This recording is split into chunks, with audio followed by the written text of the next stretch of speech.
आज हम बात करने वाले हैं एक ऐसी खौफनाक कहानी की जो ना सिर्फ रोंगटे खड़े कर देगी बल्कि मन में कई सवाल भी छोड़ जाएगी। ये कहानी है जॉन नाम के एक पिज्जा डिलीवरी बॉय की, जिसकी एक आम सी नाइट शिफ्ट उसकी जिंदगी की सबसे भयानक रात बन गई। तो आखिर उस रात हुआ क्या था, चलिए जानते हैं। इस कहानी की जो सबसे डरावनी बात है वो है इसका एक सच्ची घटना होने का दावा। ये सिर्फ एक कहानी नहीं है, ये एक तरह से चेतावनी है कि कभी-कभी अनजाने में हम सब भी ऐसी किसी हकीकत का हिस्सा बन सकते हैं। तो कहानी शुरू होती है एक देर रात के ऑर्डर से। ये वही ऑर्डर था जिसने जॉन की सीधी सादी जिंदगी को हमेशा हमेशा के लिए बदल कर रख दिया। जॉन एक कॉलेज स्टूडेंट था और अपनी पार्ट टाइम शिफ्ट खत्म करके बस घर जाने की तैयारी में ही था। रात का 1 बज चुका था। दुकान में एकदम सन्नाटा था और जॉन बस निकलने ही वाला था, और तभी दुकान की फोन की घंटी से वो खामोशी टूट गई। इतनी रात को कौन हो सकता है? ये थोड़ा अजीब तो था। फोन पर ऑर्डर था 4 बड़े पिज्जा का। रात के 1 बजे इतना बड़ा ऑर्डर? ये कोई नॉर्मल बात तो बिल्कुल नहीं थी। बस इसी एक छोटी सी बात ने जॉन के दिल में एक अजीब सी बेचैनी पैदा कर दी। तो सवाल ये है कि जॉन ने ये ऑर्डर लिया ही क्यों? वजह सीधी सी थी, पैसों की जरूरत। बड़े ऑर्डर का मतलब था अच्छी टिप, लेकिन उसके मन का एक कोना उसे बार बार रोक रहा था। फोन पर जो आदमी था ना, उसकी आवाज बड़ी अजीब थी, कांप रही थी, जो कुछ ठीक नहीं लग रही थी। और बस यहीं से कहानी का दूसरा और शायद ज्यादा डरावना हिस्सा शुरू होता है। सुनसान घर का पता।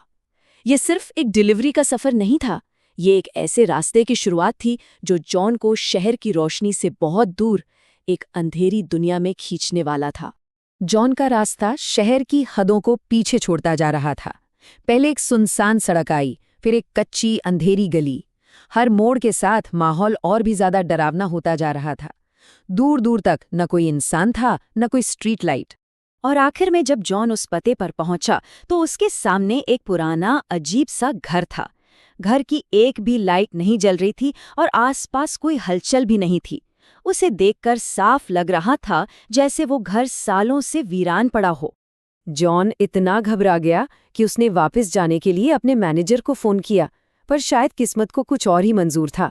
मैनेजर ने फोन नहीं उठाया। बिना डिलीवरी के वापस जाने का मतलब था सैलरी कटना। अब जॉन पूरी तरह से फंस चुका था। अब कहानी उस मोड़ पर आ चुकी थी जहां से वापस जाना मुमकिन ही नहीं था।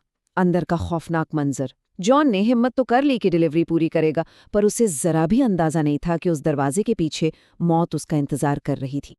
जैसे ही जॉन दरवाजे की तरफ बढ़ा, अंदर एक लाइट जल उठी। शायद कोई है, ये सोचकर उसे थोड़ी हिम्मत मिली। उसने 2 बार डोरबेल बजाई।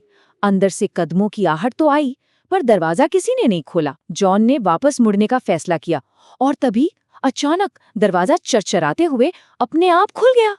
जॉन थोड़ा हिचकिचाते हुए अंदर गया। हॉल में एक डिम लाइट जल रही थी, पर कोई था नहीं। उसने आवाज लगाई, हेलो, कोई है? तभी सोफे के नीचे से फुर्ती से एक बिल्ली निकली और एक अंधेरे कमरे की तरफ भाग गई। बिल्ली जिस कमरे में घुसी थी, वहां अचानक लाइट और टीवी ऑन हो गए, और साथ ही सुनाई देने लगी बच्चों के हंसने की आवाजें। जॉन को लगा कि कोई उसके साथ भद्दा मजाक कर रहा है। वो गुस्से में उस कमरे में गया तो देखा बेड पर 2 छोटी बच्चियां बैठी थीं। वो कुछ बोल नहीं रही थीं, बस अजीब तरह से जॉन को घूरे जा रही थीं। जॉन का शक अब यकीन में बदलने वाला था, पर वो यकीन मजाक का नहीं बल्कि खौफ का था।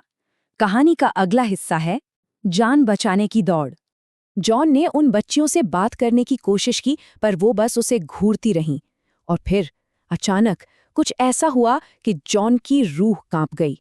उन बच्चियों की आंखें पूरी तरह सफेद हो गईं। जॉन समझ चुका था ये कोई मजाक नहीं है। और फिर उनकी वो खामोशी टूटी, पर जो आवाज आई वो किसी भी खामोशी से ज्यादा डरावनी थी। उनकी चुप्पी एक खतरनाक हंसी में बदल गई, एक ऐसी हंसी जो उस पूरे कमरे में गूंज रही थी। उन लड़कियों ने कमरे के दरवाजे की तरफ इशारा किया। जब जॉन पीछे पलटा तो उसके होश उड़ गए। उसके ठीक पीछे एक भयानक औरत खड़ी थी।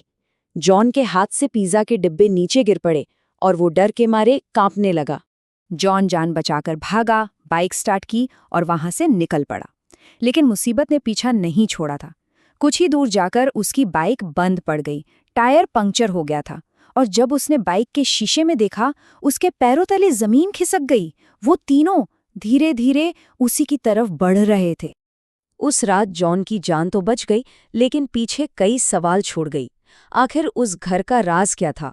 कहानी का ये आखिरी हिस्सा इसी पहेली को सुलझाता है। जॉन ने फौरन पुलिस को फोन किया और बाइक वहीं छोड़कर पास के जंगल में भाग गया।